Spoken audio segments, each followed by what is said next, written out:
We're recording. Hey, welcome to a collaboration It's a crossover episode. Like of superheroes. John's Joint And what's in the box? and What's in the Box. Although Cheryl's not here. Cheryl's not here, so I missed the beans and cornbread thing. No beans and cornbread today. So Zach wanted to do this. Yeah, I thought it'd be fun. Because why not? I thought it'd be fun, and Yeah. he wants to. In my opinion, I'm kind of flying a little blind here. Yeah. But I feel he wants to stir the pot. Not stir the pot. I just want opinion, and that's kind of what I told you. I kind of changed what I was originally going to talk about, just because I would make it broader. But no, I just wanted your opinion. I was going to talk about. Well, at first I was going to talk about the political system and how you feel like that's changed over the years from, because you're older than I am, from when Thanks. you started paying attention to now. But I'm going to open that up, not just to that, but I'm going to open that up to how you feel things have changed as a whole, or certain things you feel have changed for the good, or for the better, for worse, whatever. So I'll first tell you as a general statement, everybody, my friend Donald Trump wants to jump on that bandwagon of drain the swamp. And it's a political statement. I think a lot of people listen to it and say, yes, we're tired of the politics. We're tired of the people that are doing their shit or not doing their shit. And yes, take a broom and sweep it all clean and start over. Pappy O'Daniel. Yeah, that's hers. He ain't lying. So I totally get that because, and I think we shortly talked about this, is I relate it to my good friend Britney Spears. You guys tight? Yeah. And but poor Britney. Britney is a performer. And Britney had several issues over the years. And people have said, well, why doesn't she just stop? And you can't stop. I mean, you could, but you can't, because you have to understand there's a whole machine behind you. There's so many employees. There's so many things that keep the whole thing going. And I think that's the way politics is too, is you couldn't drain the swamp. You'd have total anarchy. And then you open up opportunities, military and political opportunities and all that to come in and do bad, if you will. It's kind of like when they stormed the Capitol on January 6th. Those people all had this great intention of, yes, this is what we're going to do. And like the guy that got his picture taken at Nancy Pelosi's desk, somebody said, well, what are you going to do now? Oh, I don't know. Well, and you got there, but you have no idea what to do. Partially to your point, I would say, and I do want to open this up, but partially to your point, I would say that's my biggest problem with that whole thing, is that I believe in the democratic process if it works. I believe that the process itself is good. I believe very much in anarchy. However, I believe also as a human being that human beings need some sort of direction. Whatever that is. It doesn't necessarily have to be politics, but and keep in mind, most of them will follow too. But even as children, you can't. Yes, you can let children grow up to be who they want to be in personality-wise or whatever, but they still need a direction. They still need to know right and wrong. They still need something. They need guardrails. Yeah, bumpers. They need bumpers. Yeah. But so that being said, I feel like the democratic process is a good thing. I feel like it can work, opposed to a monarchy of power. However, I feel like that process itself has been so watered down now Mhm. that that's not even a process anymore. We still have the two-party system, but they're not really two parties. They're not really as separate ideologies as they used to be. They're not really a polarizing of the other, because I feel like that also helps. It helps to have difference of opinion. I feel like that helps progress a lot, because if you the same thing with stars, with like TV stars and singers and stuff like that, if you have yes men, people that are telling you, yeah, do this all the time, Yeah. you're not creating new avenues. You're not having an ability to look at different situations. So I feel like two-party system does work if that is possible. But right now, I don't think that there is a two-party system. I think there are very small lines between the two.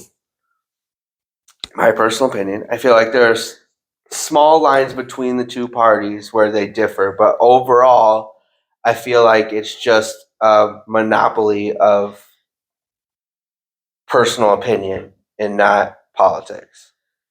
Yeah, I would kind of say that you said small line, and I envisioned, well, there's a small line down the middle, but there's a big gap on each side Mhm.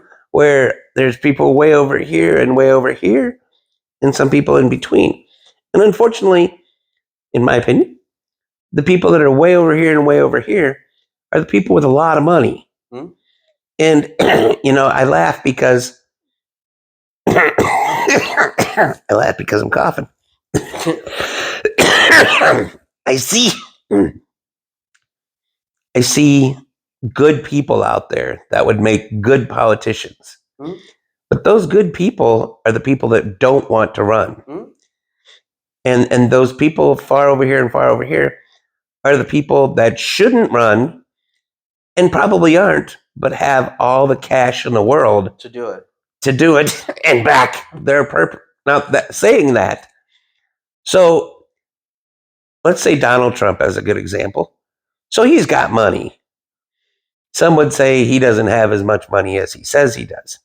But he has that people way over here, that's just shoveling coal into the fire Mhm. like there's no tomorrow. And Then you tend to, as a politician, not necessarily Donald Trump, but you tend to gravitate on these people because, you get your votes. hey, yeah, Yeah. I can get you votes and I can funnel all this money into your fireplace. So this is something that I said to people a lot. Hold on, because I had one more No, sorry. onward thought. Yeah. Because when you keep doing that, Mhm. that's when you, in my opinion, sell your soul to the devil. And you go, okay, whatever side is, I know which side it is, but You're okay, bu- well, yeah. abortion's not as bad as I thought it was. So, Well, yeah, okay, I'll keep saying this. because you're buying whatever votes the mass population will give you. It's the same. Whatever it takes to get you there. It's the same ideology as, and I know that there's a bigger scope of this, but this is to your point, kind of like TikTok influencers. They're predominantly women. There are women that start off singing, Yep. and then nobody pays attention to their singing. So then they notice that if you show a little cleavage, that people like it more. So then you start doing that. And you start doing that. And it gets you more and more. And that's kind of, to your point, that's kind of what I feel politicians are chasing after of, okay, I believe in this, but if I skew this a little bit, it gets me here. And if I do this here, it gets me here. And look, I get more money from it. But the point I was going to make, though, and I say this a lot, and not to come off this way, but this is why I don't believe a lot in political things, because I paid attention, because I'm smarter than the average man, I think. What? But something that really stuck out to me in school that I learned, and I brought this through into me being an adult, and I tell people this all the time. When I was in school, we went through civics class, which teach you about the democratic process and how it works, and how to pass a bill, and and you have to have the wording. Really, we did the in there. We did the peanut butter and jelly thing, where you have to write down how to make a peanut butter and jelly sandwich, and then the teacher would do it as you wrote it. And so people wouldn't put the knife in there. They would just spread the peanut butter on. So she would take her finger and Yeah, I don't want it to eat was all- that. Yeah. and it was all how you worded things. And then she said, this is how bills are passed. That if you write a vague bill and you pass it, people can go in there and say, well, It's kind of like an engineering document. But in that class, they said we learned that 4 years, president is in office for 4 years. 2 of those years is picking up where the other one left off. So all the bills that the president does before and all the shit that they did before, 2 years it takes for anything to be reversed. So half your presidency, you can't do anything from the president before. Then Likewise, you shouldn't take credit for shit. Then your 3rd year, you can start doing some shit. You can pass bills, you can do that, whatever. But at the end of that 3rd year, you have to start campaigning if you're going to do it again. And then that last year is the whole campaign, whatever. That's if you win. Then if you get a 4th term, then you have some wiggle room to kind of do some shit. And that always stuck out to me a lot because you got all these people that are like, I'll use George Bush as a good example. Well, he fucked all this shit up and he did this. He didn't though. He only had a year, and in that year he had a war that he did, so his shit was just 1 year, and that's it. And I feel like people want to put blame, and it's not necessarily a blame game thing either. I feel there are some things that presidents can't change. As much power as everybody thinks they have, they don't have as much power as they do. But I shouldn't. I'm not going to say that. But people believe. How's that? I'll put a positive spin on it. People believe they can. Yeah. People believe that the price of gas just jacked up because whoever president, it's all his fault. Yeah, which is not the case. And that's kind of one thing, and it sucks for the normal person on the street. But that's kind of something that I liked that was exposed that Biden just did when he gave the rights to the cities to do their own within reason, do their own gas prices. Yeah, is that it exposes that it's not a regulation thing. It's not a president thing. Yep. Because I can drive down the street and I'll have 4 different gas stations that have 4 different gas prices. And it's only based on when they got their gas, how much gas they're selling, and who's how much what the price of gas was when they bought it. But people don't understand that part. And you and I, of course, I'll say me, but I'll include you, that understand how supply chain works.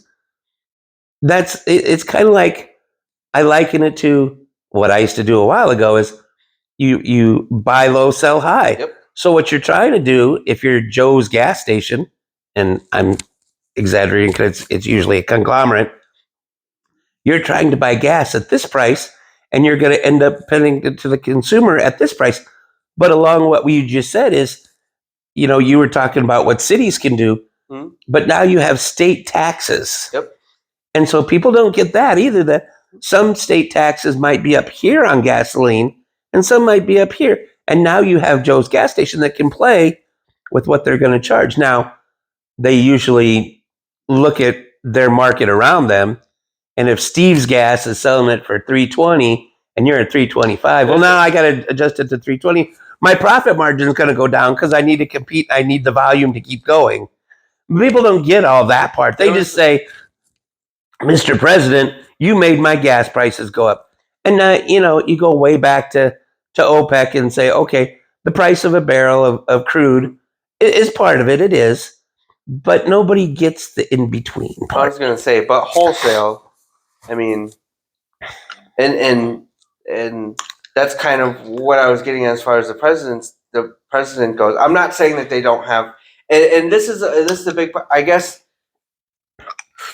There are things they can do. They could pull out reserves and the volume that is available to use. Because when, obviously, when the volume is not there, now your price goes up. Yep. It's kind of like my Monster Peach tea right now.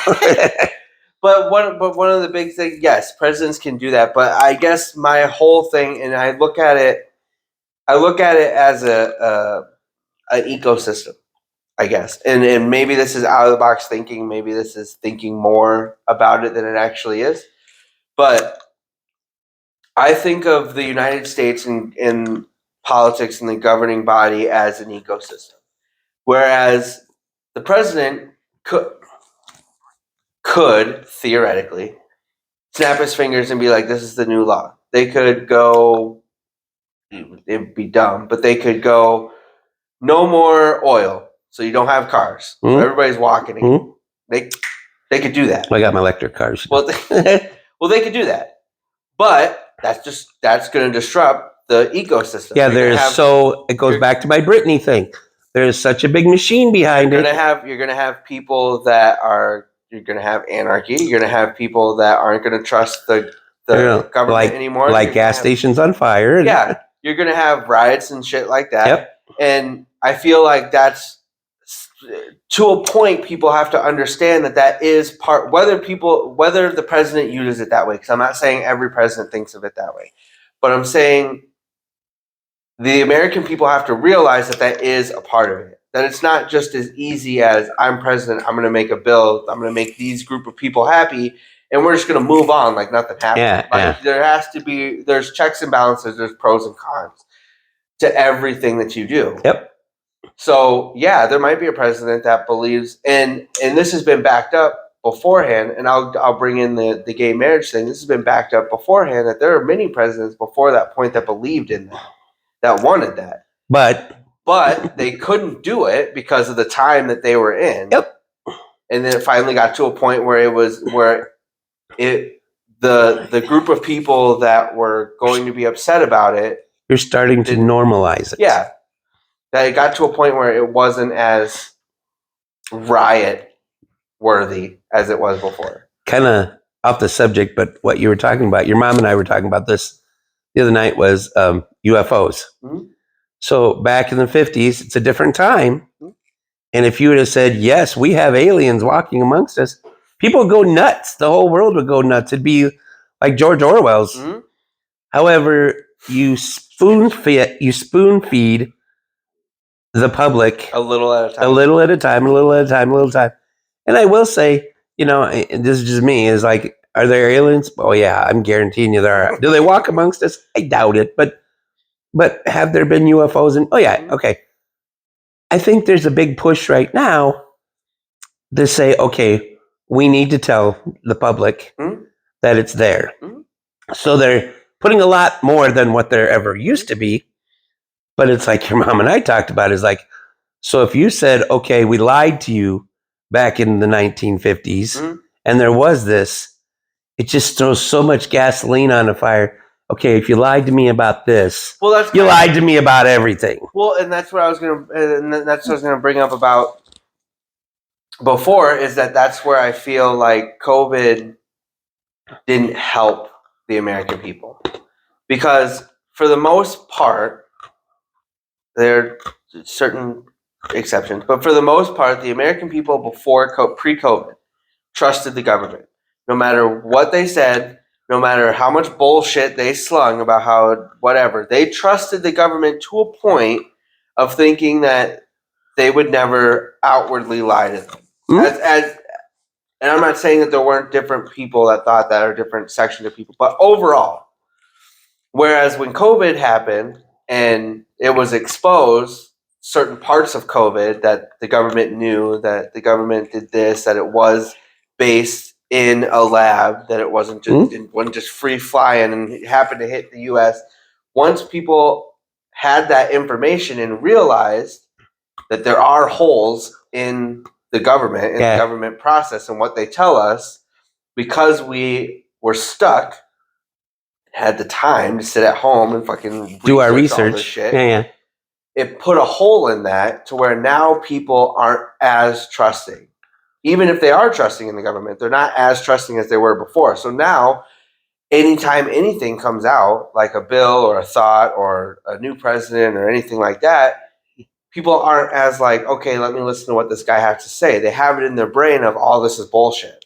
Yeah. So why do I even have to listen to it? Why do I even have to trust it? Why should I even consider what this guy, even if he is genuine, even if a new president or her is genuine about what they're talking about and they really want to change. Like, I firmly believe, for the most part, I firmly believe that most of the presidents in my lifetime that have said, I want to do this as a president, and when I get into office, I'm going to do this and whatever. For the most part, I feel like they truly believe that they could do those things. Yeah. And then you get into office, you realize all the red tape, you realize all the stuff, and then you get maybe one of those. But I firmly believe that they all had the ambition of wanting to do something. I don't see why you would run for president and not at least have some small thing that you believe you can change or want to change. But I think it's going to be a lot. I think looking forward, it's going to be a lot harder for presidents to do that because it is a democratic process. It's not just the president gets to say what it is, and that's law. Yeah. You do have all the personalities. You do have senates and offices and which is there to keep everything in check. Yeah.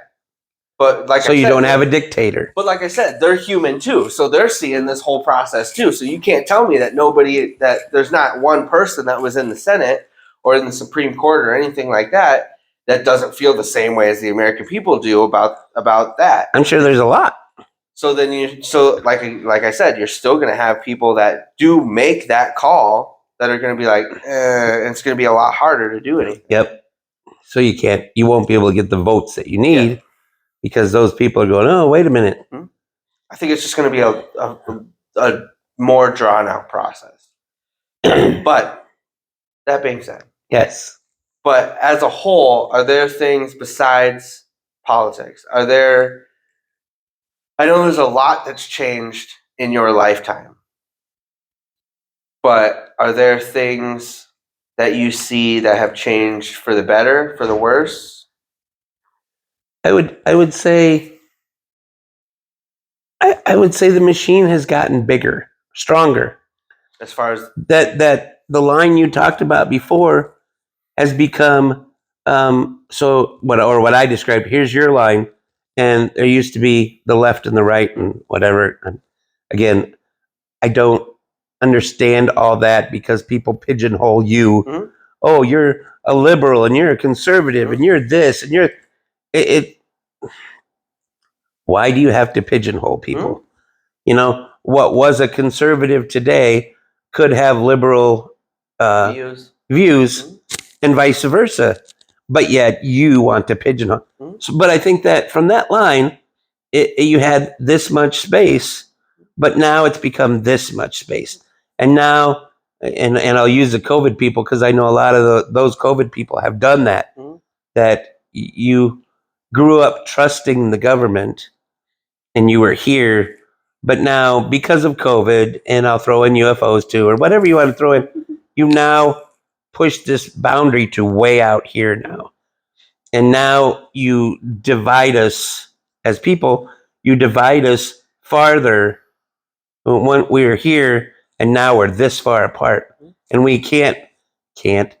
It's harder for us to come together as a group of people and say we should do this. So do you feel like, okay, I'll give you subjects then. Okay. How about that? Do you feel like our educational process has gotten better? I can't, I can say no, just because of what I seen happen to your brother. But I don't know anything past that. Mm-hmm. So if people don't know this, my other son didn't have, I don't think he had difficulties. Mm-hmm. I think he just didn't want to. And there were teachers or school people, if you'd say, I don't know who, mm-hmm. school people that pushed him to the next grade. Oh, he's a sweet kid. When he wasn't ready. Mm-hmm. And you should have got him ready. But you didn't, but he's such a nice... So we're going to keep pushing him through. And I know on 3 grade occasions they did that. Mm-hmm. And that's not fair to the kid. Nope. But they do it because of whatever reason. I would say... No child left behind. I would say that that's good Depending. I think when that was put into place, yes, because we didn't have the resources that we do now. But I feel like because of the resources we do now with all different type of mental disorders or anything like that, like it's not just the special class. Like we have all this information about how to handle, different types of personalities, autism, ADHD, stuff like that, Yeah. all neurodivergencies. I don't think that's really necessary now. Then it was, yeah, because we didn't have the ability to help those children. So kind of yes and no. Yes, it's unfair because you're pushing children that aren't ready. However, I feel like it is good because you're also not holding them back for something that's not their fault. Yeah, it's a big machine because you can't touch one part of it because you throw in that everybody gets a participation trophy, Mhm. and that does nothing for your kid. Mhm. I mean, your kid needs to know how to lose. Yep. And your kid needs to know how to lose and go, you know what? And Cheryl, I love you, and I keep telling you not to use this language. Your kid needs to know how to lose, and hopefully you've done a good enough job of parenting that your kid's going to go, okay, fuck this, I don't like losing. Yep. And then he's going to drive himself to say, I want to win all the time. And you can take your participation trophy and throw it in the trash. But I don't. In school, I know, like you just said, okay, now you've identified, and we can have special classes and stuff to get them where they and. But then that also opens up the can of how stressed are the teachers, and do they have the tools, and do they have the abilities? Well, see, not of the special classes, of just of the regular classes. And that's the thing too. And I'll spread both of those. And that's no fault of the teacher. Is that it? I feel like if you're going to deal with children, and I see this now, and I'm not saying it's any fault, people just don't know. And I've had this conversation with Mom. There are people that want to do the right thing. There are teachers. Oh, yeah. There are teachers that want to be able to help children with neurodivergencies or stuff like that, and they just can't. And it takes a special kind of person. It takes a special personality to be able to do that consistently. You're right. And that's not a bad thing to admit, hey, I just can't do this. But I feel like some teachers don't do that. And so so it doesn't matter if they have the tools. They don't have the ability, and that's not a bad thing. But as far as normal teachers, the same thing. I would say that everybody's different, and this is one of the things that I pointed out about my teachers is that I had so many different teachers that did things different ways. And that helped me because it wasn't the same teacher that would come in and start curriculum. That's what we're learning today. We're going to read pages 1 to 23. We're going to have a test on it. Okay, see you tomorrow. Tomorrow we're going to read this. You had the ability to change it up and do it what works for you. But I would say that there is a lack, and I've talked with Mom about this, I feel like there's a lack of open training with teachers as far as having different ideas and having the ability to do things different in different learning styles. Like they have conferences every year with teachers about the new way of doing things and the new policies that you can follow or whatever. But there's still a lot of red tape on what teachers can do. So if you have a child that learns different, there's still that red tape of, well, if you can't cater to them, then they go to this other class instead of, and that class is looked down upon. Yeah, and instead of, okay, well, we'll give you a little bit of rope here to kind of help. Yeah. I was gonna interrupt you and go. So way back when the movie Rain Man came out, you kind of chuckle and go, oh, he's Wapner's on and forth, and you laugh at him. And again, this is way back when. Now we're way more accepting, but back then you laughed at him, but at all his little things. But then, the toothpicks on the floor, and there's 214 or whatever.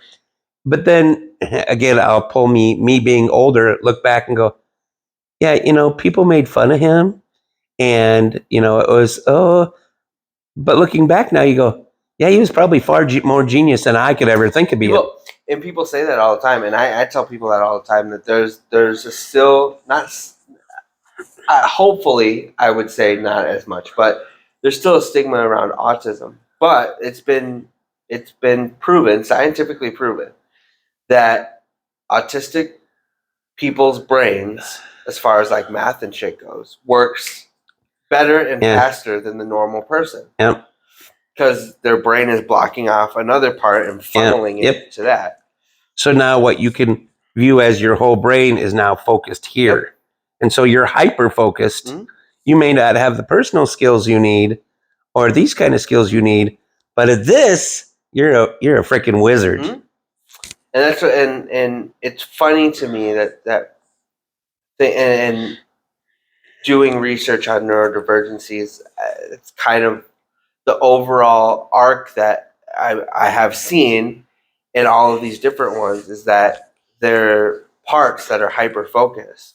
So it's funny to me that people still look down on quote different people, but if you really dig into it, they have parts of them that are far advanced than the normal person. They also just have parts that aren't. And so that always just kind of, I'm sure I guess, just I'm kinda sure makes me- I'm sure I am probably saying the right thing here, Mhm. but you're not going to hear it. Is I'm sure the government, to bring this all back around here Mhm. too, I'm sure the government knows this. Mhm. And so the government is saying, hey, you got any of these, autistic children that are really good at math that we could put at NASA Oh, I'm sure. that, we'll give them housing and we'll give them a caretaker to get them through their daily life. But If they can, I need them to sit at this computer They and, can crack this code. oh, yeah. Oh, I Yeah. can guarantee it. So, is there anything that sticks? I mean, you have, I would say, as far as your memory goes, you have close to 40, 50 years of memories, Maybe. give or take. Along with that bong water and Yeah. alcohol and, no, that What was a would- joke. What would you say would be the biggest thing that you? I don't know. I'd like to think that you're pretty smart, but Thanks. that you didn't see coming. That's a good thing. It's a positive.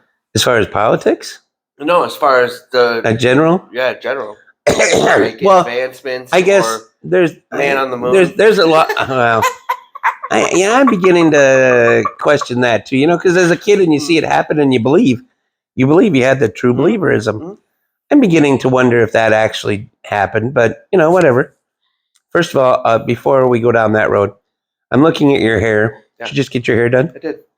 So from this angle, It's very highlighter. you look like the Flash. That's awesome. You got a little thing on your, yeah. I'll take that. Yeah.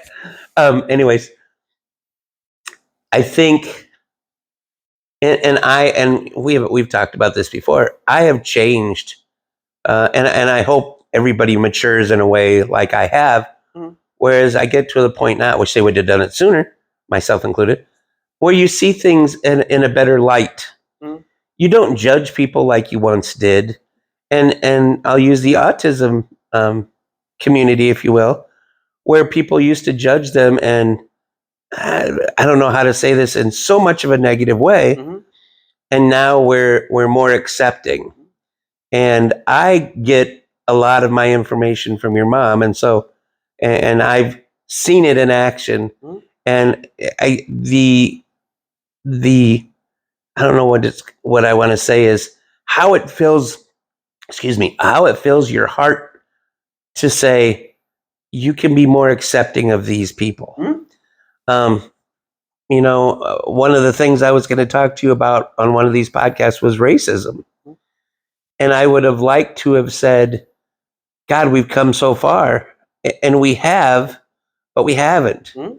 On a scale of 1 to 10, you'd like to say, we're not racists anymore. But we've moved the needle from 0, way back in the however 1600s or wherever, way back when. We've moved the needle, but we're not even close to being 10. Nope. And that's really disappointing to me too. That's in my life, the autism one is a big one for me because we're more accepting of different people, if you will. But racism has got to get to 10. Hmm? I mean, there's no, and I'll throw in a personal thing after this, and people will probably yell at me, but racism has got to be a 10 to me Hmm? because there is no difference, none, of me being white and you being black. None. It's the color of your skin, and I don't understand. And again, people judge. I don't understand how you can judge somebody from the color of your skin. Now, if you're, and this is bad to say too, if you're smarter than someone, maybe you have more education, be it at a school or just as a life experience, and you're smarter than this person, I get that difference because you, with more education, whatever it is, you have the ability to do a lot more. And I struggle. Your mom helps me. I struggle with people that are down here saying, "Oh, no, you have the opportunity down here to come up here, and you're choosing not to. You're just choosing to judge from down here." I've said this. What is hurtful from reaching your hand back to help somebody? And that's the thing that bothers me about people that are up here and down here, is that the people that are up here don't want to reach back and say, "Hey, do you need a hand to get here?" There is so much that can be done with that statement because the people up here, as an example, and I'll pull politics back in, the people up here that are shoveling money into the fire to keep the machine going, if they would stop and take that money and reach out to that hand and bring those people up, maybe not as far as they, but at least up. But that wouldn't serve their agenda, and it's a very egotistical agenda. And you need to throw that ego out and say, no. I'm going to take my gazillion dollars of all these people that have the gazillion dollars, and they could make a huge impact if it was a concerted effort among the Illuminati, whatever, to help these people. But there's too many of these people that have the opinion that, well, what is that going to get me? I will step back. We can talk about it on a different podcast. Because I do want to talk to you about this, but I want to point out something about the racism thing. Because this is something that I learned early on, and I try to remind myself. Because to a point, I understand where you come from on this, because I feel the same way, that I've never had that issue. I grew up my entire life with different races, and I get along with all of them, and all of them have at least the friends that I have of different races have considered me a friend. We can talk. We can talk bullshit. I can make jokes about it, and it's not taken offensive or whatever. And so I've never understood that, because I've always had that ability to have that relationship with different races. That's just me. But as far as general population, and there are two sides that kind of have been fighting with each other.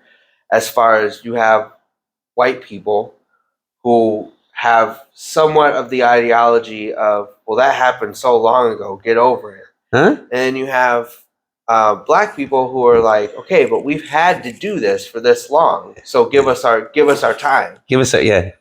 And that's kind of what I was going to bring up, is that I remind myself of that it's not just a get over it thing.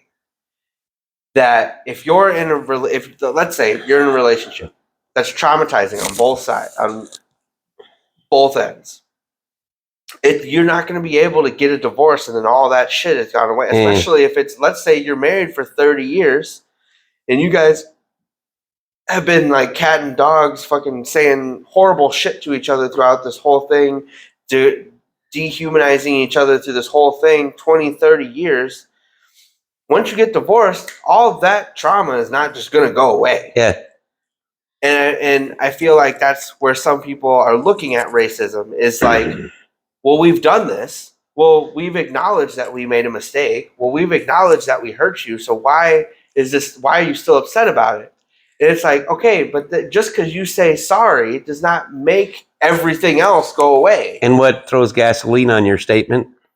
You just need to get over it. I hate that statement. I fucking hate it. I hate it when it comes to racism because of that reason. I hate that statement that mainly white people use for racism because, like I just said, you have people that are in. I don't want to spend a lot. I don't. Okay. I want to no, because I want to get to other things, but I do want to talk to you about this. But I do. This is important though. But it frustrates me with that statement because you have people that are in relationship, and this is somewhat of an exaggeration, but not really. You have people that are in a relationship for 5 years. Hmm. That's a short amount of time to be in a relationship, wholesale. And you have people that have trauma in that 5 years that they don't get over. Yeah. So that's just 5 years. We're talking 300 years. This has been an issue. Yeah. Of dehumanizing, like all this shit. Yep. And you're expecting just because we're in 2022 and a race said and a race said I'm sorry. Yeah. Then you're supposed to you're supposed to get over that it. they're supposed to be like, oh, cool, thanks. Okay, now I will say, and we'll stop there. Mhm. Yes. So wrong for the white people to say get over it. But I honestly think wrong for the black people too to go, I need reparations. You or your great grandpa was a slave owner to my great grandpa. Okay, that did happen in the past. I'm over here. I probably didn't know. Yeah. And B, now that you told me, I need to pay you something for you didn't have anything to do with either. I agree with that. I don't want to use that term get over, but we all somehow need to. And that's what I was going to say. I think there needs to be a line. I think there needs to be a line of, I wasn't there. Yeah. And my grandpa wasn't there. Yeah. So I understand that family-wise, like that sucks. Yep. And I apologize that happened. Yep. And our families had this. Yeah. But I had nothing to do with that. And I Correct. think there needs to be a line of, okay, you didn't even know this happened. I'm not saying, like I said, to the point. So there's that line. So here's that line. You need to get over it. So you need to come closer to the line, but yet I need to get over my fucking white attitude of get over it. I agree. And move toward that line too. I agree. And but Zach, and this is far off from racism, but plays the same part as, but that's kind of like creating a war. Because there's so many factions behind the scenes that don't want that to happen. I agree, and this is whole point to the United States in general. I feel like this plays a big part in how things are portrayed and given out to the American public. I feel like that's a big part of it. That if we, and I have a lot of anarchy point of views, but this is one of them, is that I feel like if we had the ability to all come together in one thought process, not that people aren't different, not that people don't have different backgrounds, I feel like that is more powerful, and everybody knows that. It's been proven that is more powerful than votes, than different states, than that's where these people become scared. Exactly. Because if they can throw little things, if they can have us, if they can keep the little people to keep fighting, they still remain in power. They can do whatever they want here, and people are still focusing on this little shit that doesn't matter. Not that racism doesn't matter, but anyway. But as far as other things, do you feel like other change? Yeah, change. No, I think depends on what you want to call change. My opinion of change is always when I hear the word change, I think better, and I don't think it has. I think it's got, like we discussed, it's gotten worse. And what kills me, I don't know. Hardy just come out with some pretty bomb ass burgers. Really? In the last 30 years. Like which one? Like the Fresco burger. Oh yeah, that's true. Just saying. That's true. Little. I know. Good point. The thing that really disappoints me now is you used to be able to trust your TV. You used to be able to trust your news source, and it's I have the ability to look back. Your mom and I talk about this too a lot. Is you can't believe really anything, because again, in the background, somebody's throwing money and fueling it. So when you used to be able to trust CNN, Mhm. you really can't trust CNN anymore. I love these people that say, no, Fox is the place. And oh, you know how much bullshit that is. And you're finding that out more and more nowadays. Mhm. So it's difficult to. So let's bring it all back down to me, that I'm a voter. Mhm. It's difficult for me to discern what's good and what's not good for the person for me to vote. And you really have to do your education, and I was just checking. you really have to do your education. Mhm. And as busy as people are, you don't have the time to do that. And you Nope. used to be able to rely on your news source to go, You used to oh, be able to take that 30 minutes after work before you go to bed and watch the news and be like, okay, I'm caught up. yeah. And then you can start forming an opinion. And nowadays you can't. It's really difficult to form a solid opinion of somebody. I look at. I hope I get his name right. This George Santos guy. Mhm. He shouldn't be in there at all, at all. And but the machine behind it is he's a Republican. Oh, that doesn't really matter what party he is, but he is a Republican, and the Republicans should do the right thing. And it sounds like there's a little rumbling of, oh, we should do the right thing, but we're not gonna, because if we do that, that opens a door for a Democrat, and we don't want to do that at all. So we'll call him stupid or dumb or whatever, but he's gonna stay there because we need That's- that. We need that pawn right there. That's the thing that has shifted, at least for me in my lifetime. That's the thing about politics in general that has shifted, that blew my mind. Is that way back, and I remember back when George Bush became president. And that was the Are you first talking time. George W? Yeah. Baby George. I like George W, but whatever. But that was the first time I ever saw a political ad, and it wasn't even that big a deal then. A political ad that slammed the other candidate on TV. Like, obviously the debates, Yeah. like the debates, they would go back and forth, whatever. But as far as like on TV commercials, now that's it. That's all it is. There's no positive. There's no positive political commercial on TV ever.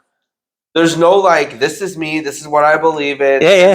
Here's the kids swinging in the background. Vote for me. I'll throw in That's that it. movie Primary Colors. You should go watch just for fun. Yeah. Because it hits home. But There's Steve none. Jones is running for Congress. Did you know Steve Jones did not use this crosswalk? Yeah. We have him on video not using crosswalk.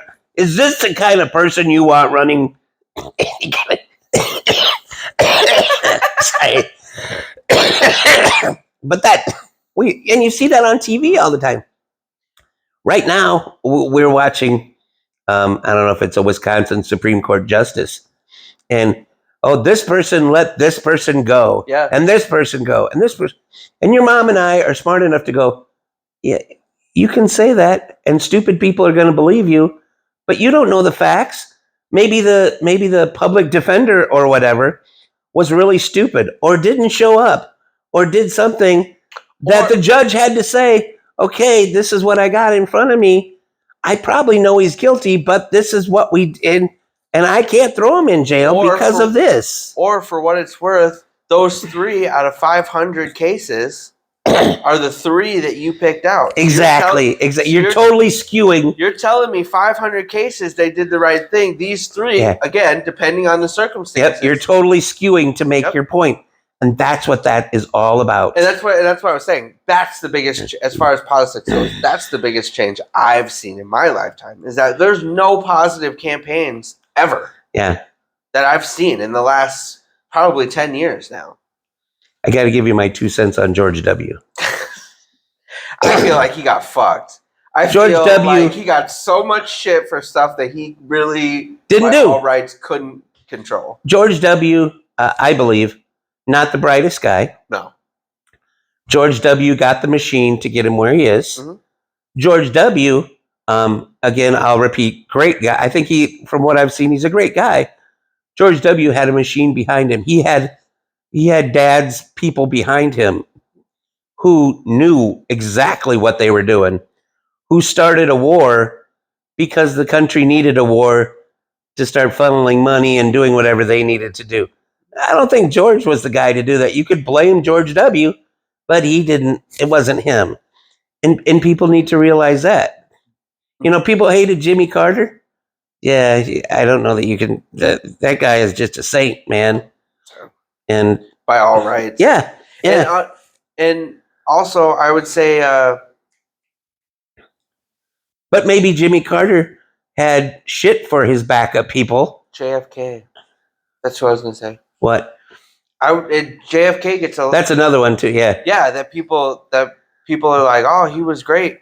Dude wasn't a president. He was an actor. I was gonna say he's a pretty person. He wasn't. That's what he was. We got a pretty person with a great speechwriter, and he was good fucking at it. Yep. He was exactly. He was a good actor. Yeah, but as far as policies and shit, he didn't really do anything. Unfortunately, God, I hate being negative again, but unfortunately, a lot of the public doesn't see what they should be seeing, I guess you'd say. I don't think they care. Honestly, I really don't. I don't think the American public really cares. I don't think they care whether you're a president of action or whether you're just an actor. I don't think they really care. I think the American public only cares about what's tangible, what they can grab. That they can say, in my lifetime, we got this and this and this and this. I don't think they really care who does it or if all this other bullshit comes along with it. Yeah. Just so they can say, I got this. Yep. It's all right here. Internet. Yeah. Because you were there before. Yeah. Internet's awesome. Again, can't believe everything you read. But there you could become pros and cons. Pros and cons. Both sides. I could become a doctor on the internet. Mm-hmm. I mean, Not that you're going to, but you could. I can diagnose myself better. Whereas way back when, I would just automatically have to go to the doctor and trust that that doctor was right. And we all know that was wrong because I got hacked by a guy who had a diploma on his wall. Yep. That took me twice. That took me 4 surgeries, 2 radiation treatments to clean me all up because this guy had a diploma on the wall. Mm-hmm. And not that I'm a good poster boy story because I'm not a suing person, but I should be. But at that point, I did go to a lawyer and say, yeah, this is a problem. And this really isn't about me. This is about he shouldn't be doing this. Mm-hmm. And the guy basically, what I use terms of, jumped on the bandwagon and said, yeah, that's not going to get you anywhere. You're would be 17th in line to sue this guy. And then right after I said, yeah, that's not worth it. Mm-hmm. Right after that, he made a major blunder on a really a 17-year-old high school student who all she needed was she had appendicitis, and he hacked her. This was back in Iowa, and they had to airlift her from that hospital to Iowa City, do major surgery, and she lost a leg because of this guy. Now, again, if that ain't bad enough, mm-hmm. You shouldn't be a doctor anymore. Mm-mm. However, he goes to Colorado for 9 months and gets re-educated, and he gets his license back. I mean, but so there, again, if you had the internet way back when this happened to me, I would have, doesn't mean you or anybody else, but I would have done my research and found out who's the best surgeon that I could go to. And I didn't. That was partially my fault because I was never sick, and I just went to some doctor on the street because you think a surgeon is a surgeon is a surgeon. That is not true. So the internet, I think for informational purposes, you have to discern what's right, wrong, good, bad. But there's so much out there, so much contributing that I think it helps our society as a whole in so many aspects. The negative thing is, I guess I throw politics back in there, is now you have their backdoor groups that form that say, oh, screw Trump, I don't want Trump there, or screw, Biden, I don't want Biden there, and now it becomes a hate crowd. It's a place for your hate crowds to go to too. But as a whole, I think the internet. If I was so far in the infancy of Microsoft, I just didn't have the intelligence at the time, and B didn't have the money. But I should have invested every single dime I had, and anybody would have been a gazillionaire by now.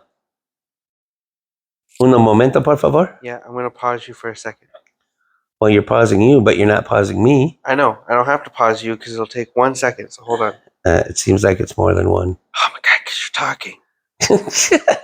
Yeah, I'm talking up that second. That'll do its thing. Oh, so you're now do phase 2 to you? Yeah. Sorry. Oh, because you haven't gone an hour, but it's pretty close. Yeah, I know. Anyway, you were in the infancy, and you were gonna. I was gonna say that. Were you? I know you were younger, but were you? I wasn't a young girl.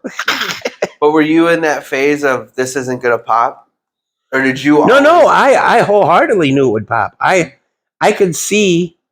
I could see the future and go, oh, this is it. Mhm. And I don't know if your grandma could attest to this, but I had talked to her, your mom's mom, a lot, and if there was the first computer out there and we couldn't afford it, I had it because of how cool. And it was very stupid. Looking back now, there's the stupid stuff that it couldn't do. Mhm. Stupid stuff it couldn't do. But I could see the future that this is going to grow and this is going to be wicked cool to what it is today. I could see that. Mhm. But I didn't put 2 and 2 together to go, hey, you should invest in that. Should have been it. But whatever. So I know you touched on that it's a tool for people to group together. Yeah. Do you think that? Do you think overall it has become less about learning and progressing and more of just the internet is used to talk shit and that's all it's used for? No, because you got microphones on you that'll get you next day shipping too. That's right. I mean, Yeah, you don't have to. You don't have to there's so many massive conveniences to the internet. You think Also, that's a good thing or a bad thing? I think it's a good thing, and here's a big reason. Again, just my personal opinion. So I hate going to Walmart now, Mhm. just because a couple experiences that I've had, like during COVID. You got to eat, and they mandate your mask and blah blah blah, and I'm okay with that if that's your rule. Mhm. If that's your rule for me to get into your store, okay. And if I don't like your rule, then I'm not going to go. Mhm. That's as simple as that. Don't fucking whatever. So, oh my god, we should ban Walmart because you don't want to wear it. Oh, Zach, I got a story for you too. That happened at festival. I am so another story about autistic kid. Mm. But so, anyways, remind me to quickly come back to that. But so I go into Walmart and it says social distancing, and it's like people didn't even hear that. Mhm. So now you have clusters that are blocking the whole damn aisle, and you don't want to go near them because you don't know if they're sick or not. So now you have to go around them, which, okay, I get it, but there's a lot of people that were in Walmart that didn't have masks on. They had it to get in, but they took their mask off, and there's no mask police or whatever. So now these people are breathing or whatever, and I'm no sterile junkie, don't get me wrong, but come on. So, and then to try to get help at Walmart sometimes is extremely difficult. To try to check out at Walmart sometimes is extremely difficult. And the one thing that I super like about the internet is their rule is you order $35 worth of whatever, and you pull into their parking space and they'll bring it out and put it in the back of your vehicle, and you have no personal contact. Mhm. And again, that's a bad thing to say too, because I don't want to say personal, So you because I'm just a don't- very I was personable gonna person. say, so you just don't like people? No, I am a very personal people. I did sales for quite a long time, and I love talking to people. I wouldn't be doing this if I wasn't. But just dealing with the ignorance that's out Mhm. there. And again, now that's me pointing my finger, but I get it. I am not this genius up here, but I'm not this ignoramus down here either. I'm somewhere in the middle. But come on, raise your level up. I raised my level up. I used to be the guy in the cut off flannel shirt, and barely took a shower once a week or so, And so I have pulled myself. If I can do it, so can you. If I can do it, you can too. Mhm. So I'm going to run back to what happened to me yesterday that I was so, again, Cheryl, fucking irritated. Mhm. So we go to festival because we need some food. Mhm. And I'm in the produce aisle, and festival is really good at hiring some special needs kids. I'll tell a quick story before this story. Was one day my bagger dude, younger kid, and he's got headphones in one ear, and I think he's listening to something. And I said, can I get plastic instead of paper? And he's like, yeah. He goes, how about that Aaron Rodgers? Think that Aaron Rodgers is good? I think that Aaron Rodgers is great. I like Aaron Rodgers, and I think we should keep him if that's all possible. I don't know much about this Jordan Love. He looks good, but and he's just going on and on and on and on. And the cashier lady's like, you need to relax. I said, no, let him go. This is him talking, and he wants to let him go. And he did. He kept going on and on and on. And he goes, thank you for listening, and have a great day. Yeah, what's wrong with that? Yep. And people get weirded out. What is it really inconveniencing you?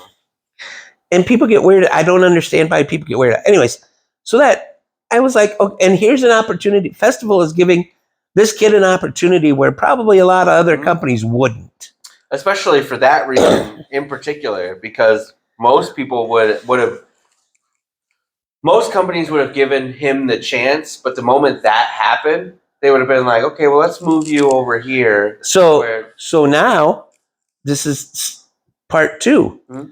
So let's say that was a couple weeks ago. Mhm. So I'm at festival yesterday, and I'm walking in the produce aisle, and there's a young autistic kid, and he has an earpiece in, but it's a company earpiece where he can talk to other people, which comes into play. So he's putting, I don't know, is it tomatoes or something away, right? And all of a sudden this lady, I'm guessing in her 40s, comes face to face with him. Do you know this sucks? This sucks. You have this over in this area and this over in this area, and they go together, and they should be together, and just chewing his ass.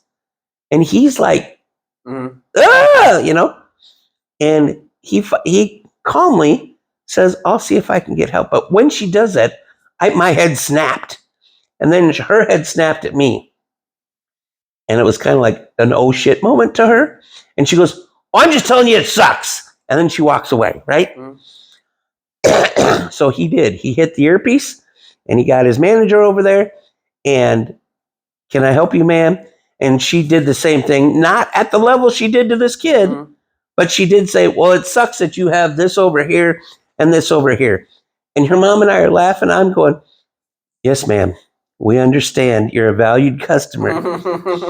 But then I wanted to say, but ma'am, do you know, we have really big college educated people that actually look at these sort of things and place them in places because we know your shopping abilities. And it's kind of like, why do you put milk and eggs at the very back of the store? Because we know you have to go walk through them, and you're going to see the chip aisle, and you're going to see this, and it's going to make you. We have people that do. Do you understand that, ma'am? And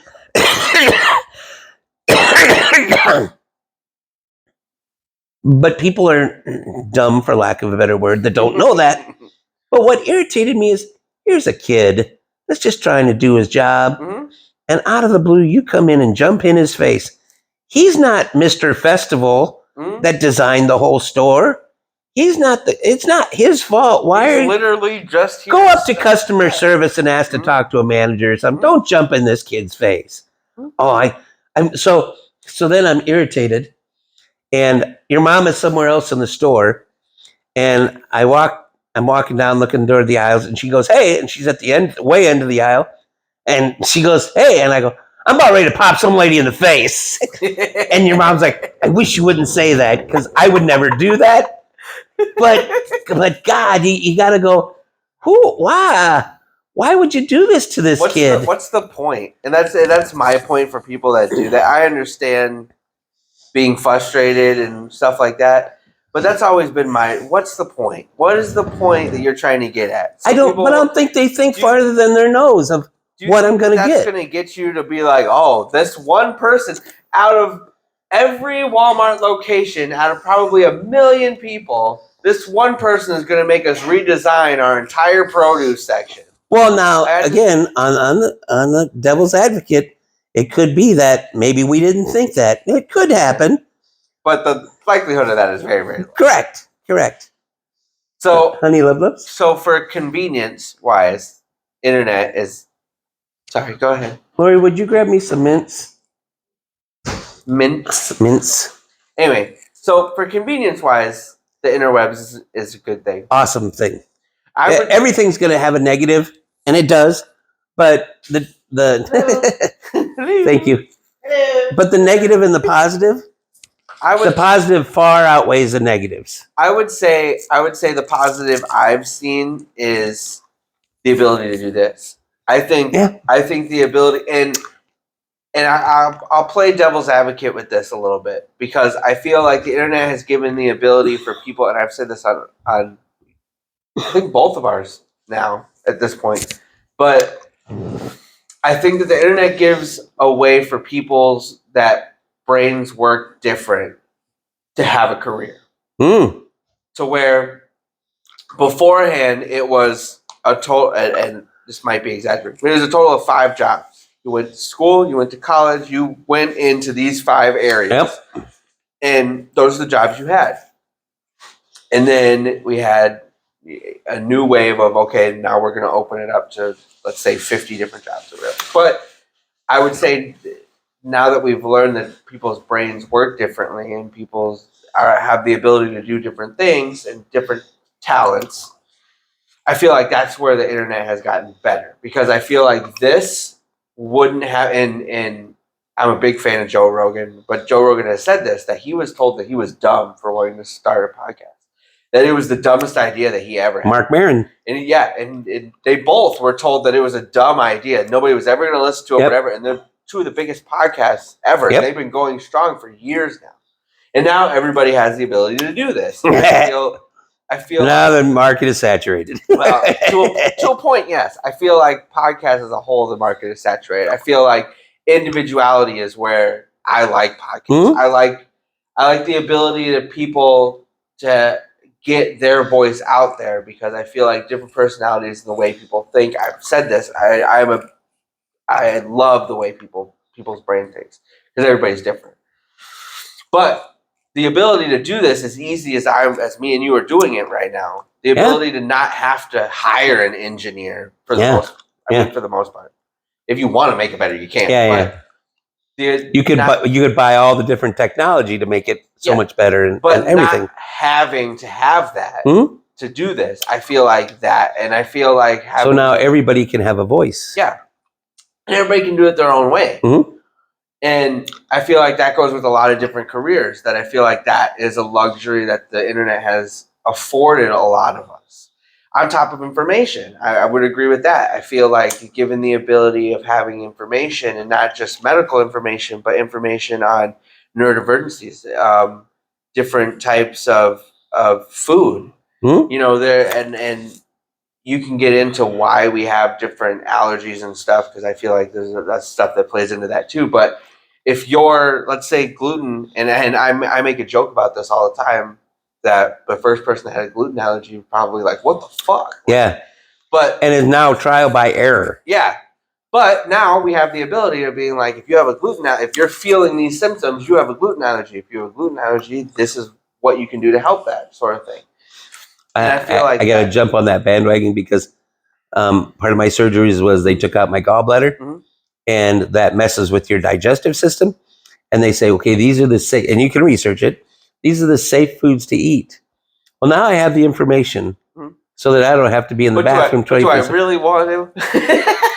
And actually, I had that conversation with my doctor. He was like, so how's the bowel movements and how's this? And I go, well, you know, sometimes good, sometimes bad. And he kind of looks at me and I go, without a gallbladder, they tell you that you shouldn't be eating this stuff, but yeah, I do it anyways, just because I want to. But why? Yeah. I mean, I get it, but the information's there.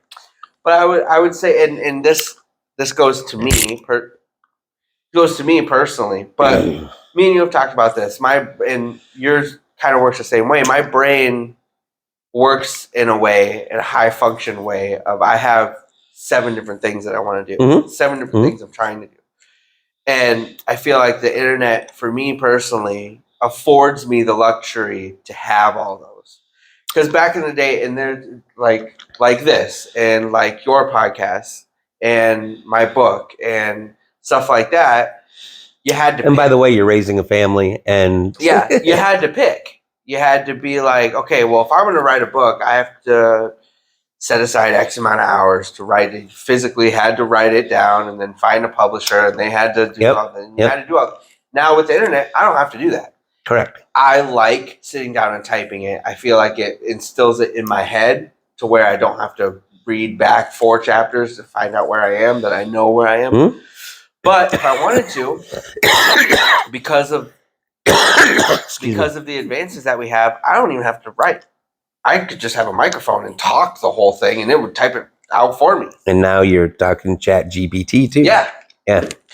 And like I said with the podcast, it used to have to have all this equipment and engineering and all this stuff, and you used to have to pay to put your stuff out there, and we don't have to do that anymore. And so I feel like the internet, at least in my generation, that's why I wanted to ask you if you saw any differences, is because the internet specifically in my generation, I feel like has afforded us the ability to go down our own path and not be pigeonholed into a career. Yeah.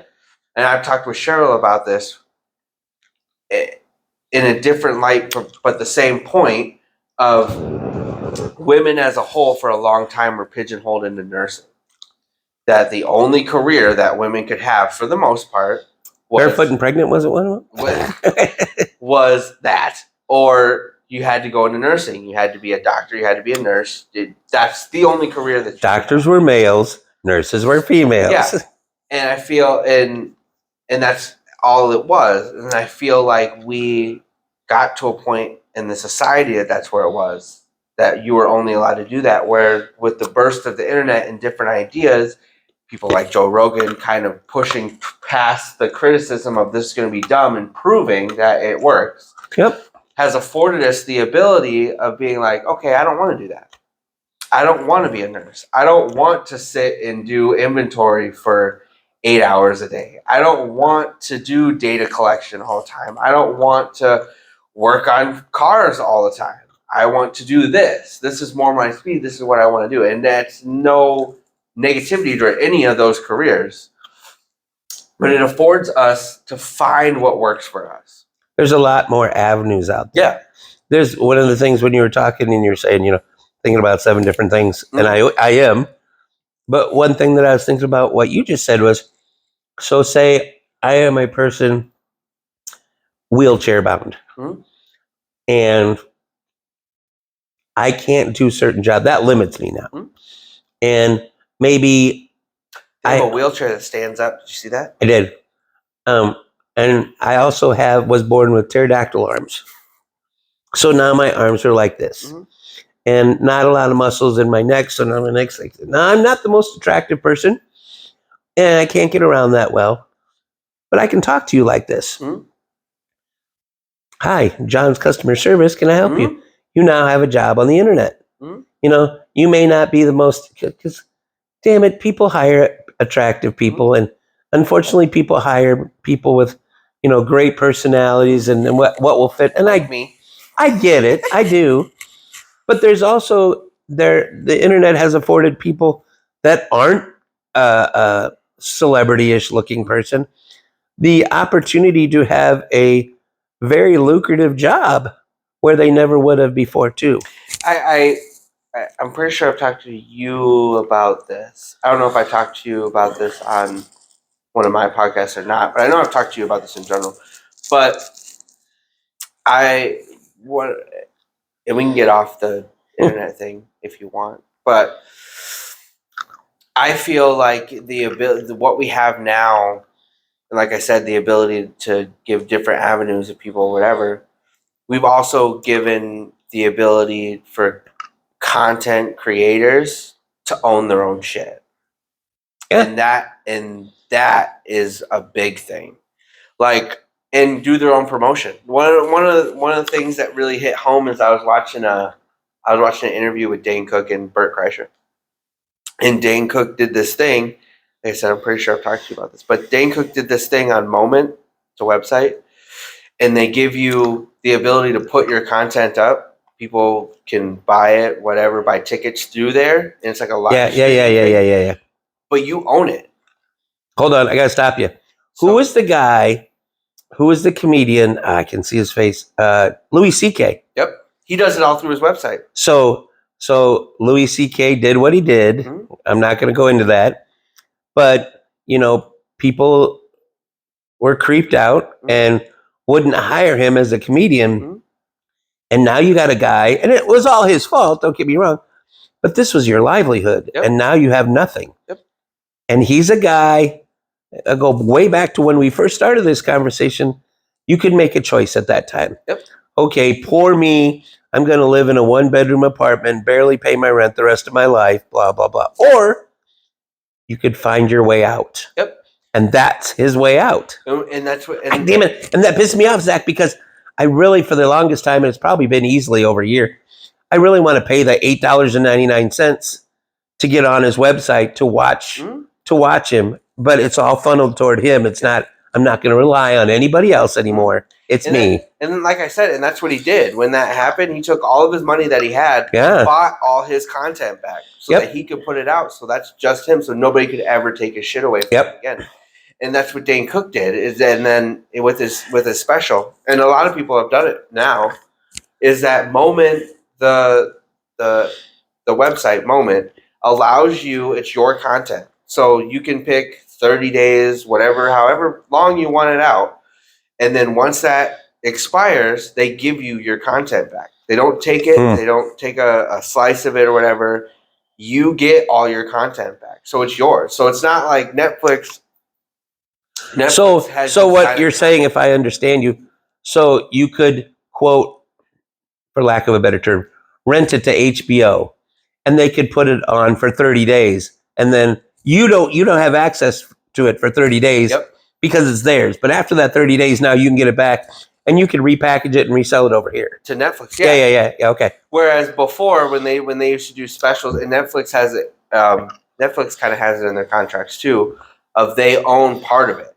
So even if they release it on Netflix and then let's say they give you your content back, they still have partial revenue from that. So if you take it from Netflix to sell it to HBO, Netflix still gets money from your part HBO, of it, a piece of the pie. Whereas now HBO gets it too, and so on and so forth. So you get less money, but you get more viewership. Whereas the Moment thing, that's all they take nothing from it. And like I said, and they give you the option to keep. You could have it on there for a year, but once you stop, it's all yours. Yeah. Well. And Dane Cook was talking about that. And anyway, back to my point. That's where I feel like now we've gotten the ability for people have gotten better on the business end because of the information that we've had. If you're smart enough. that information, and it's self promotion too. Like there's a guy, because I really like comedians. A lot. But there's a guy on there that did his whole promotion himself. His whole special he did himself. He went online. He did the Facebook reels or whatever. He would do crowd work at his specials. And he did it for 2 years. And he would put a reel, some of his funniest jokes or whatever, back and forth with the crowd for almost a year and a half. He would just post that. And so people started liking it. People started and then he did his first special himself. He filmed it himself. He edited it himself, and then he put it out himself on YouTube. And then people liked it. Now most people know who he is now. But it's your own promotion too. You don't have to rely on anybody, and that's where I feel it's all about you, though. Yeah, and that's where you succeed or fail, and you have to be able to look in the mirror and say, "This is on me. This is on me." Yeah. And so I feel like the internet has afforded and that's what I appreciate it, afforded the luxury of people to fail on their own and not have that safety net. Yeah. To be able to be like, you know what, all these people won't let me do these certain things. I'm going to do it on my own. If I fail, I fail. If I don't, I don't. But I'm going to be able to say I did it. I mean, and I look at it too as, unfortunately, people like Louis C.K., creepy, what he was doing or whatever. But he's so funny. Yeah, and that shouldn't overshadow that because of the creepiness. But, my opinion, just my opinion is everybody makes mistakes. Yep. Can you not forgive somebody for a mistake? Whoever you get, the media is in politics is a good example too. The media is in so much people's face. And for you to believe as Joe Dirt, for you to believe, that's a good analogy, by the way. Dirt. For you to believe that Miss Politician over here is on 100% of the time. And never made a mistake. And, somebody could just hit her wrong at the wrong day, and she could say, screw those people. Oh, now the screw those people comes out to, she meant the whole world. She says, screw these people to everybody. But it's so taken out of context, and now she loses because of that. Howard Dean. Yeah. Howard Dean should have been president. I agree. But he was in a time where people were so micro-focused. He was the guy, what you just described. He had self-promotion. He had colleges all over the country saying, this is our guy. College kids, which don't go vote, at that time, were promoting him, we're lifting him up. And he did that. He did that with the ideology of, I don't want to use back funding from other people. Correct. Which is something we had never seen from a candidate at all. And it was all here. Yep. And he built it from ground up, right? But then the guy goes nuts, and then that's a bad word too, because it wasn't really nuts. He was just overly excited, and he's going, woo, woo, and people focused on the woo, like, oh, he's a nut job, and he loses it. And it's like, come on, people. I really want people to go, what would you do if you were in that position? Oh, man, could you say you would be on 100% of the time? I don't think you can. Oh, man, I say that all the time. And I'll use this as an example, probably a bad example, but the Kardashians is a big thing is a big example for me. There's no fucking way that I would want cameras in my life every second of every day. None whatsoever. Because that's especially with because you don't want to hear people farting. No, but especially with the internet and stuff like that. Like, I know there are times that, like, one, I make really inappropriate jokes all the time. But that's a lot of shit I don't want out there. But there are things that I'm not proud of. There are times where I am in a bad mood, where I do snap on things, and people take that little snippet and kind of put it everywhere. There could be, like, I'm walking down the aisle of festival yelling to your mom, I'm going to pop some lady in the face. She said, that's not true. You never do that. I wouldn't. But the fact that it came out of my mouth, hey, we've got him on festival camera saying that he would pop this lady in the face. There went my political career. But as far as that go, I think that's a big thing. I like that. I like our ability to be self-sufficient. I think that is a big thing that and anybody can do it. Yeah, and obviously, because we're fucking doing it. But but even this, what I'm using right now, not your video, but what I'm using right now is so fucking easy. And it goes. You do have to have skills as far as view goes. It's so easy. Even I can do it. You have to be personable. You have to talk about things that actually people want to listen to. And you have to be interesting. You can't come on here. What's that guy? The Clear Eyes guy. All the people like, but you can't go on. Today we're going to talk about.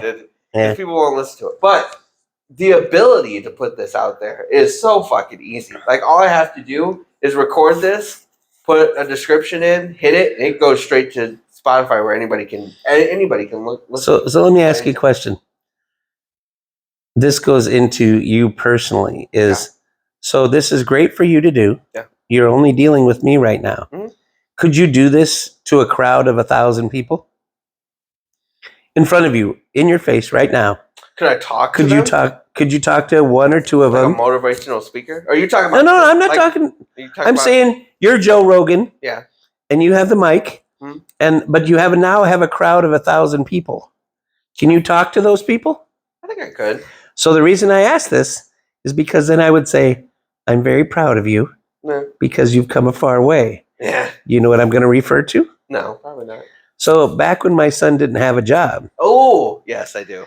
and I was doing DJ work for weddings or wedding receptions and stuff, and I did this, and Mhm. at the time, that day, it was, I don't know if it was 4 hours, the price of being a DJ has skyrocketed. Yeah. But at the time, it was $250 to $240 Mhm. for 4 hours worth. And you helped me. That's when I had one of my surgeries and I wasn't at my best.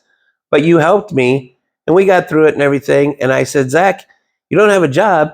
Here's a job, minimal investment. You know, it kills your weekends because you have to schedule out and then you have to be making money. But you're making money, but you have to be there. You can't just say, "Oh, I don't feel like doing it now." Mhm. But to my point, what you said was, I can't do what you do. I can't talk to people like you do. And now I said that's why I asked questions. So you've grown. I don't think. Yes, I would say yes and no. Yes, I've grown, but I don't feel. I don't feel like that was my thing. I feel like I could do this. Like I could do this with crowds of people. I think you could DJ. I don't think. You just have to. It's really. I don't. It's not easy. It's not a back and forth thing. It's not. You know what I mean? Like I like this because I can talk to you and we can go back and forth. But DJing is not the same thing. It's not. But do you like music? Yeah. And granted, the only thing you have to do is play to them, not yourself. Yeah. And maybe that's my problem. I know. I knew you'd say that. I knew you'd say that. But you can still throw in a few. See, because I remember a brief moment in that what I just told you. There was a brief moment. The closers where I am playing music to match what this crowd wants, and the bride actually came up and said that was awesome.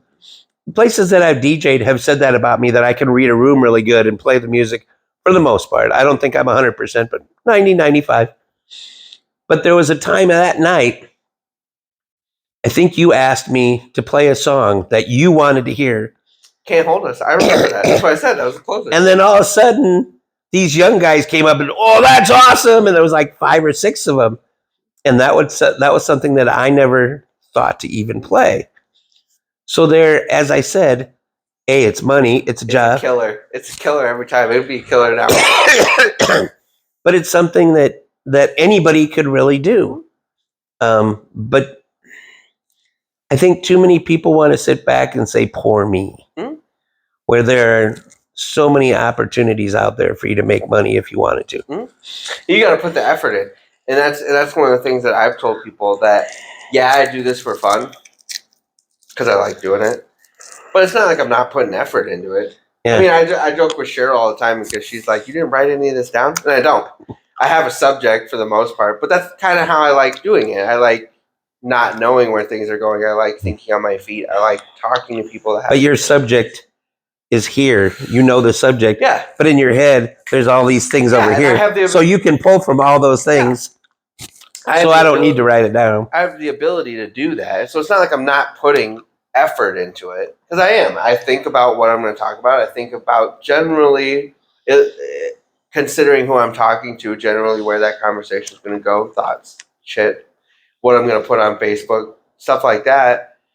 But I'm putting effort into it. Just like the book that I'm writing, I'm not just writing it just because I want to put a book out there. Like I'm have the thought process of where I want to go, how I want to put this in there, what I want to put in certain chapters, kind of move it forward. So I'm putting effort into it, and that's the difference. Is that people want an effortless job. There's no effortless. It's true. This is effortless as far as something I like. It's not effortless as far as I can just walk in here, start talking, and it's going to work. There's, before the internet, before anything, there's a guy that says, if this is what you want, you're going to have to work your ass off to get to what you want.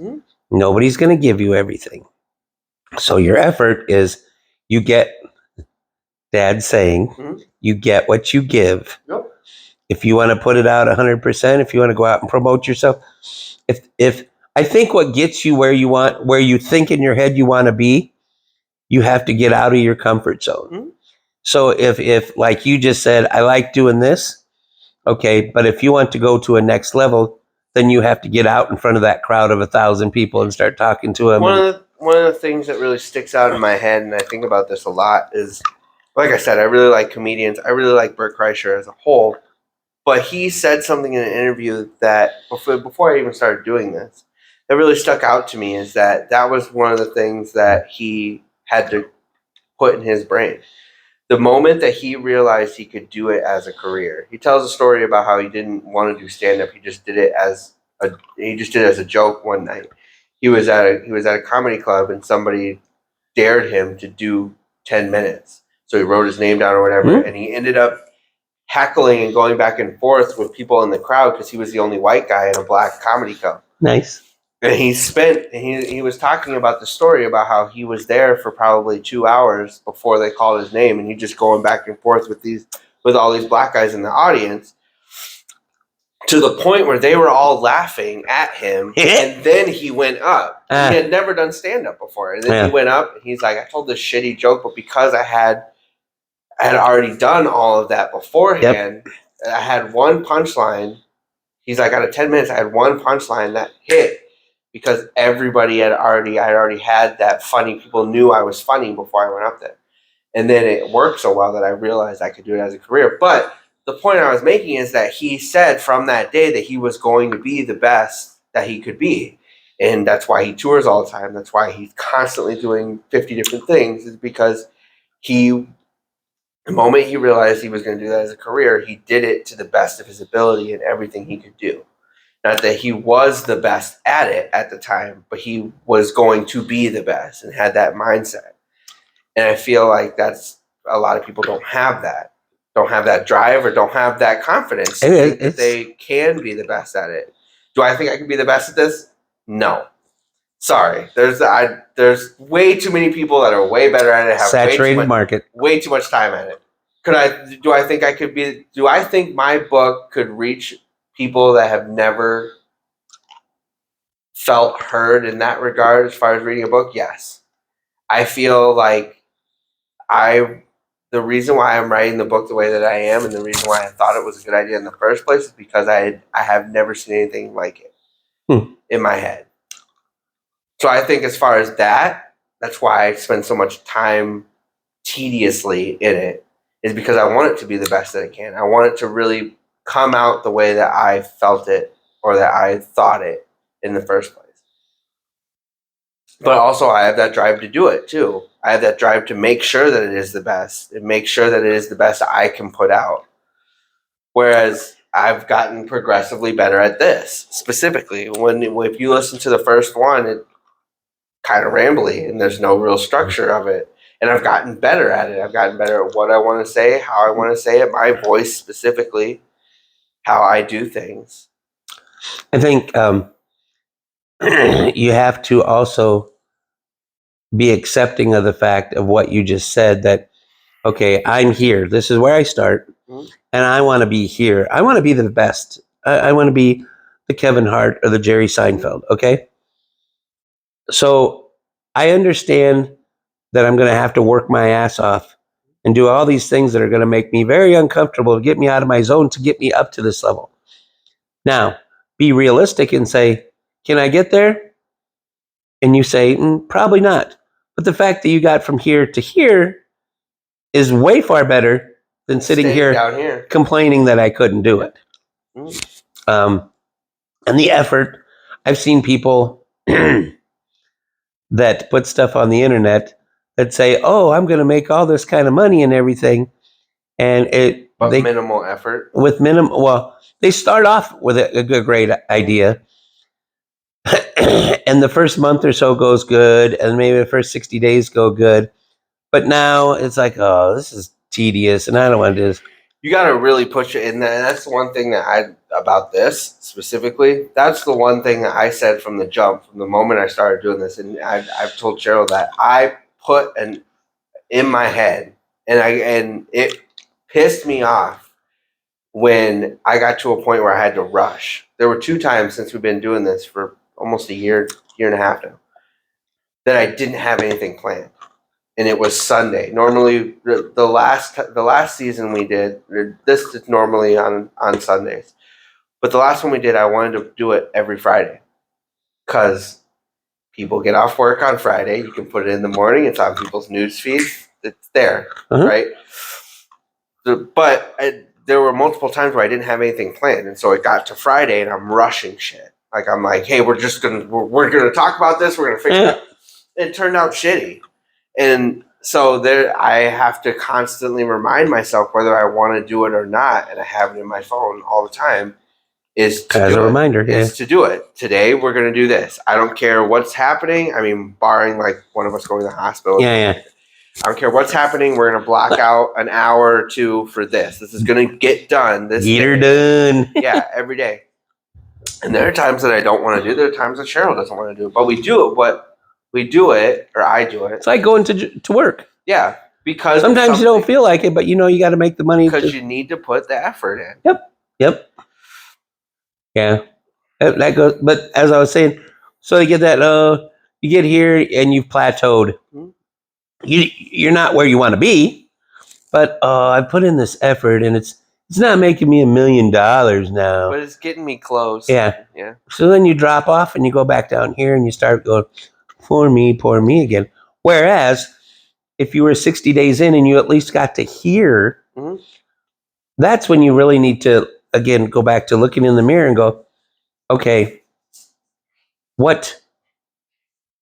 Go. And go, okay, how? What else can I do?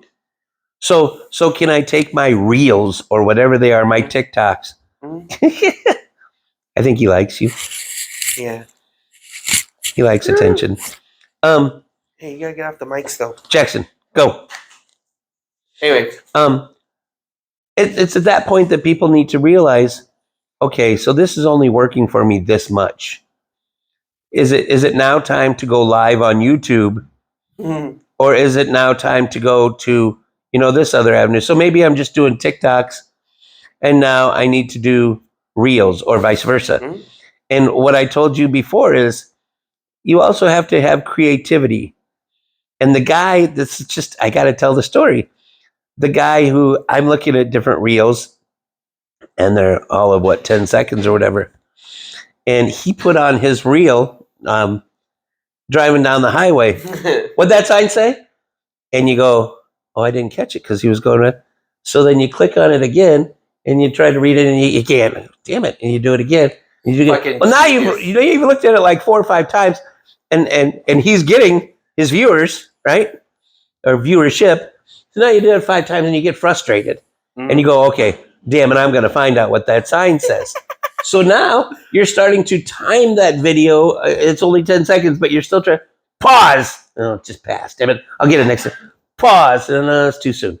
So now you're 6 or 7 times in, and it's so hard to pause it that you've now viewed it 10 times. Fucking genius. It is. It is. I love it. And I finally said, screw it. I'm not going to see what the sign says. That's so great. But it's such a genius idea that's how you got the viewership. I think, in no disrespect to people, and I'm not talking about just people on Facebook, I'm saying in general, maybe that's not your thing. And that's okay. Like maybe you're, and this is something this is why I progressed with this. Because I